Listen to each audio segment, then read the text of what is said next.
కాసేపట్లో శంషాబాద్లో రాహుల్ గాంధీ బహిరంగ సభ ప్రారంభం కానుంది. అసెంబ్లీ ఎన్నికల ఫలితాలతో డీలా పడిపోయిన కాంగ్రెస్ శ్రేణుల్లో ఉత్తేజం నింపనున్నారు రాహుల్. టీఆర్ఎస్ ను ఎలా ఎదుర్కోవాలో ఈ సభలో పార్టీ శ్రేణులకు వివరించనున్నారాయన. మరోవైపు తమ పార్టీ అధినేత సభకు భారీగా ఏర్పాట్లు చేసింది తెలంగాణ పీసీసీ. షెడ్యూల్ ప్రకారం బహిరంగ సభకు ముందు పార్టీ ముఖ్య నేతలతో రాహుల్ భేటీ కావాల్సి ఉంది. అయితే రాహుల్ రావటం కాస్త ఆలస్యమవుతుండటంతో అలా ఈ భేటీ రద్దయింది. రాహుల్ నేరుగా సభకు హాజరై ప్రసంగించనున్నారు.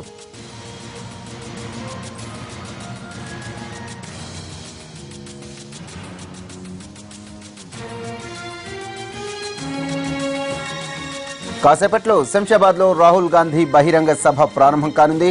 అసెంబ్లీ ఎన్నికల ఫలితాలతో డీలా పడిపోయిన కాంగ్రెస్ శ్రేణుల్లో ఉత్తేజం నింపనున్నారు రాహుల్.